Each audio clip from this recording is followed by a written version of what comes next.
I'm Vicki Saunders from SheEO, and we're here today with Hannah Cree, who's on our team leading a lot of our live discussions, and Sally Hubbard, who's an activator with SheEO and the Director of Enforcement Strategy at the Open Markets Institute. And I have to say, I really do wish I had a title like the Director of Enforcement Strategy. We need a lot more of this. So Sally, welcome. It's really great to have you here. Thanks so much for having me. I'm excited to be here. So what happened yesterday in the tech testimony? Can you deconstruct a little bit about like what's going on at this time for us? Sure. So the tech giants have been under scrutiny from a lot of different folks. The Department of Justice, the Federal Trade Commission, and the state attorneys general in the U.S., regulators and enforcers around the world. And in Congress, there's a committee, a subcommittee under the House Judiciary that focuses on antitrust. And they've been doing an investigation for a year now, where they've taken, hours and hours of testimony. They've reviewed thousands of documents.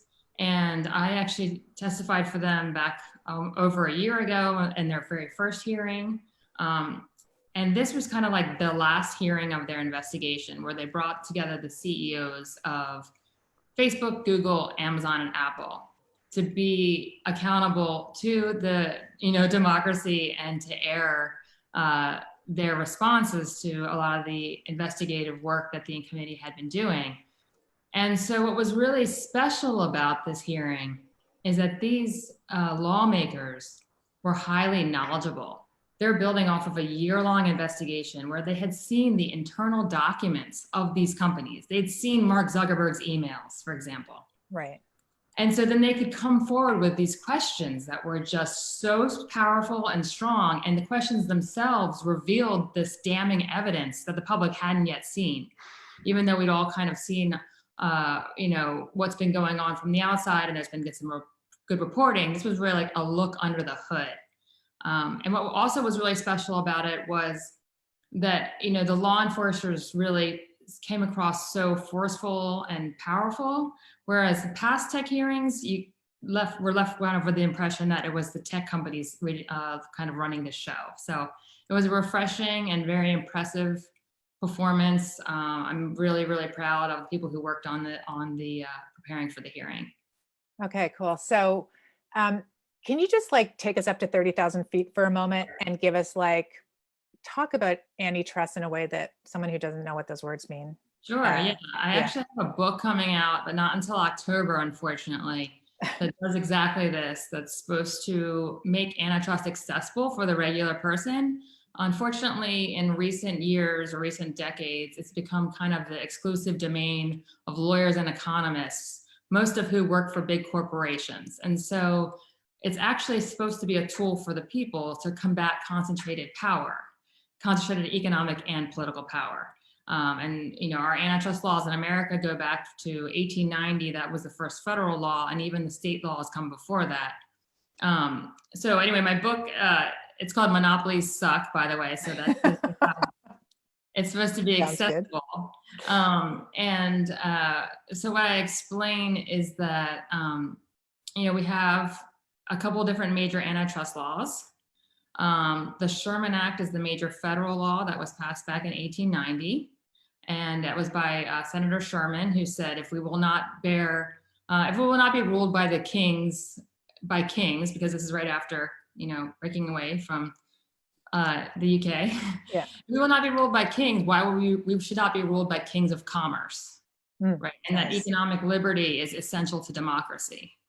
And so Sherman Act prohibits two things. There's one part called Section 1 that prohibits companies from getting together and agreeing to restrain trade. So that's when they agree to fix prices, set the same prices, or they agree to submit the same bids for a big contract. Okay, then the second example, the second part of the Sherman Act is called Section 2, and that's the part that prohibits monopolization.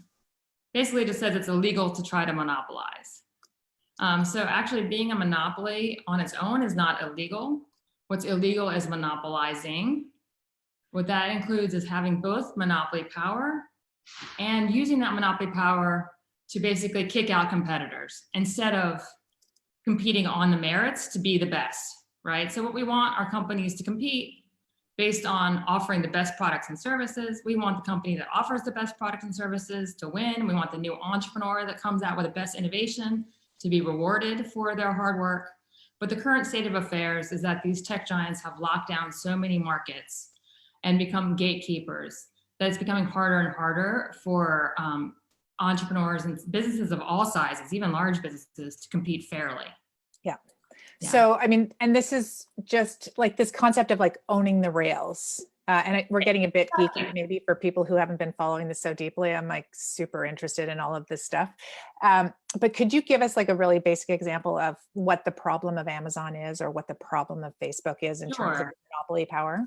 Sure. And yeah, it's very much is the same thing as the problem we had with the railroads at the turn of in the original Gilded Age. Okay, now people say we're in the new Gilded Age and we're having the same problems of dominant companies that are literally controlling the infrastructure of business, just like the railroads did. And so for Amazon, for example, it runs, and I'm just talking about its retail part. Amazon has so many different parts now.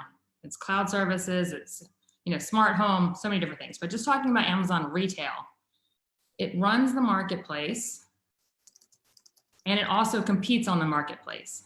Mm-hmm. Okay. Yesterday it was revealed that it actually refers to those other sellers that are on the Amazon platform as internal competitors. This was in a document. Wow. And then Jeff Bezos says, well, we try to do our best by our marketplace sellers. They're really important to us. We do our best for them. Well, how can any company do their best for their internal competitors, right? It's just an inherent conflict of interest. And so what we see is that Amazon can really spy on every business that is selling things or making things in America and almost the world, because it can see their critical business data. It can see what people are buying. It collects so much data on its competitors, whether it's a third-party seller like the individual marketplace sellers on Amazon's platform, or a brand, any brand that sells consumer goods has to be on Amazon, really doesn't have a choice not to be. And so basically Amazon can pull different levers to prioritize its own offerings on its marketplace, like putting its own Amazon Basics products at the top of search results, or giving them banner ads that no one else can get. Giving them the buy box, which is the yellow button that says buy now, which amounts to 90% of sales. So it's really the situation where it's impossible to compete. And I've actually had marketplace sellers tell me that if Amazon starts selling what you're selling, he just liquidates his inventory because there's no chance, no prospect of competing.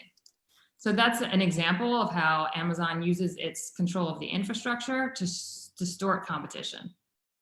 And so, having witnessed this get kind of more and more egregious each year, what do you think from the testimony that happened yesterday? And it's obvious, like we're pulling back the curtains on all of these things right now. There's like no denying it, right? There's story after story that this is happening.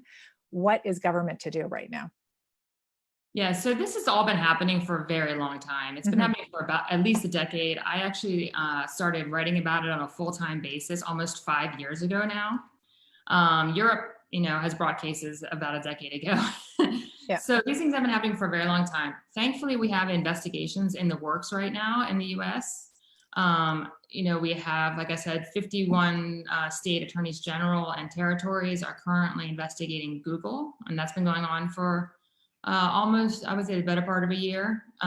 There's states that are investigating Amazon. There's the Department of Justice and the Federal Trade Commission also are the federal enforcers who are investigating. And so what happens after you do an antitrust investigation is you bring an antitrust case. So we want to see like what we saw in US v. Microsoft, where the antitrust agency sues the company for violating the antitrust laws, and they go to court. And that case did take a long time. People often say, wow, this takes so long. And Microsoft did take a long time. But if we didn't have that enforcement, we really might never have gotten Google, right? So it's still worth it. Even we should have started it earlier, yes, but we should still do it. The other possibility is it doesn't go to trial and it's settled. I actually don't want to see that happen, because I think if that does happen, there's some loud noise in my background, right? Yeah, it's okay. Um, It's good. We're I all at think home. I think if that does happen, we won't get the fix that we need. We don't want to see some weak settlement that these tech companies agree to. Yeah. So anyway, we're going to go to, hopefully they'll be sued in court and we'll have litigation, and we'll end up with a meaningful remedy, ideally some sort of structural fix like a breakup. And then on the side of Congress, we could also have legislation that could fix some of the standards in antitrust law that have been distorted by the last 30 years of wrong economic thinking. And so they could make it easier for the enforcers to win in court. And then there could also be other types of reforms like privacy law, non-discrimination laws, like net neutrality, interoperability requirements. There's basically an entire suite of solutions that we need to bring to bear here. So one of the things that I think about all the time with all of this is like there are structural inequities and biases built into these systems. It's just incredibly egregious at the moment. It's going to take years maybe to solve this. Like, what happens between now and then? We have a cohort of ventures at SheEO who are all now discussing during the pandemic, like, can we get off of Amazon? Right. Like, we're not living our values if we're like, putting our ads on Facebook, using like sellers inside, like distributing through Amazon. Like, what is one to do when we're here to transform systems like, what do you do in this situation? Like, how does a business cope in this marketplace? Yeah, unfortunately, it's really hard for anyone to decide to get off of Amazon. Sorry, I'm trying to block. It's okay. It's really hard for any business to decide not to use Amazon. That's just the reality. This is essential infrastructure. And so the better choice is actually to start pressuring lawmakers to make the changes, because these lawmakers who actually want to do the right thing are up against tremendous political power and economic power of these companies. And they really need to know that the people have their back. And so actually, it's more important to mobilize yourself as a citizen than it is to try to do any kind of a boycott, because it's not going to be effective. There was just a big boycott of Facebook recently, and it was, it's ending this month, and it didn't even make them skip a beat. So it's not particularly effective to boycott these monopolies when they're essential infrastructure. What's more important is giving those law enforcers and your representatives the movement of people behind them that they need to take on this power, because it's really a brave move for any, especially lawmaker, to try to take on these companies given their tremendous resources and power. And so you talked a little bit about Europe. I mean, is that something that we can follow as citizenry? I mean, I think one of the challenges that we're having right now are people have lost so much of their respect and trust in institutions. Mm-hmm. And so saying like the only answer is to actually work with institutions which people aren't trusting is hard, right? And so, I mean, that works to the benefit of the existing system and these people that own the rails right now. And so we're at this very interesting time where we're kind of between two worlds, it feels like. Right.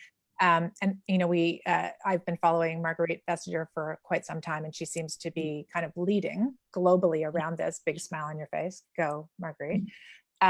Is there something we can learn from what they've done as citizens in terms of taking action?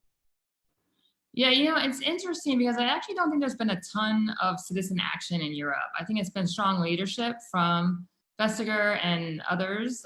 And I think it was easier for them politically because they weren't in their companies. It's gotten harder and harder because, just like America exported these tech monopolies to the world, we've also exported our lobbying infrastructure. So Google and other tech giants have marshaled tremendous resources to bring their lobbyists to Europe. And so now, even in Europe, they're up against a lot of money and institutional institutions, universities that have now received such tremendous funding from these tech giants to push their story. So yeah, I think that was actually really leadership of government more than citizen action. In terms of us not having faith in our institutions, I think that's what needs to change, right? We can't fix. I appreciate that SheEO is trying to fix the world's problems, and we can use entrepreneurship to some degree, but we largely can't fix many of the pressing, most dangerous problems, including our democracy being at stake, our climate crisis. None of these can be fixed unless we fix our institutions, right? And I think it's a time for us all to have a reckoning that if we want to live in a democracy, we have to actually do that work of self-governance. And so if you're saying I don't believe in institutions, that means in a democracy, you don't believe in the people, because the people are supposed to be the ones in charge of institutions. And if we've let it be the case that corporations are the ones in charge, well, it's up to us. We're the only ones that can change that, unfortunately. Yeah. This is very true. Like it's such a moment of like rise up, right? Yeah. Everywhere, across everything, and having this just like these concentric circles of challenges that we're facing all happening at the same time. Yeah. It's literally like, oh, that doesn't bother you enough? Well, here's another one. Oh, you're still not going to get out of your chair? Well, here's another one for you, right? Yeah. It just keeps layering on. It's like, hello, people. Okay, so can we do a... There's opportunity in crisis, right? Not just for 100%. the pandemic profiteers who are seeing the opportunity these days, but there's opportunity for change in crisis, and we sorely need it. And a monopoly, I think, is one of those structural issues that unless we address it, we're not going to see progress on all of our other issues. Totally. It's such a systemic structural force that underlies everything, that we will not succeed in fighting climate change, getting equality, many of the important causes, unless we also fundamentally address this root problem that creates massive inequity and really highly concentrated economic and political power that goes against everything that we want.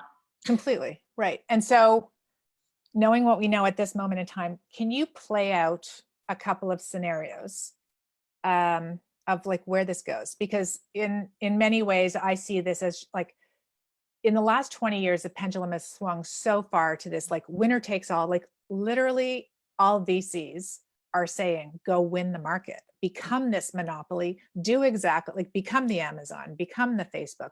We're funding these things, which are killing our societies, right? And is this just the end result of a capitalist system?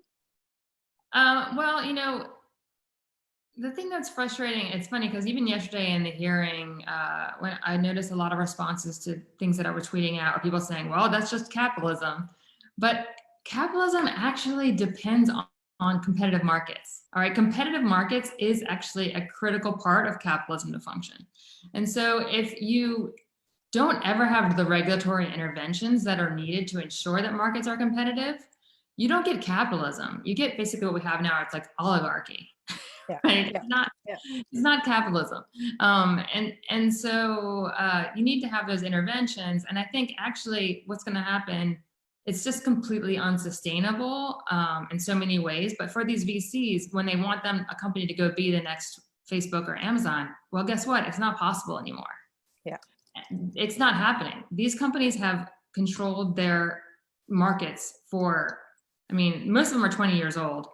Most of them have had monopoly power for at least a decade. And we're not seeing the dynamism. We're not seeing the new companies. So, eventually this whole thinking is just going to break because there's no possibility of that even happening. Right. Yeah.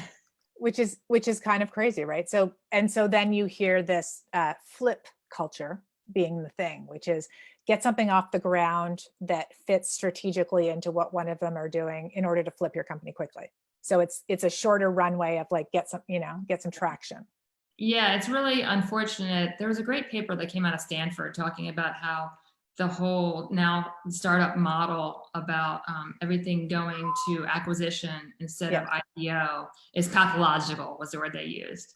And I think it's incredibly problematic because what you end up with is a really lame form of innovation. Okay, because you're innovating something that isn't in their kill zone, right? Because they all have their massive kill zones that are getting bigger and bigger every day, where you can't get funded if you're in the zone of these companies where they could squash you. Okay, so you can't be in a kill zone, but you have to be offering some little feature that makes their product a little bit better. That might be either a thorn in the side or a little enhancement. Okay, that is such a narrow prescription of what innovation is, right? And you think about the fact that we have such lack of diversity in innovation.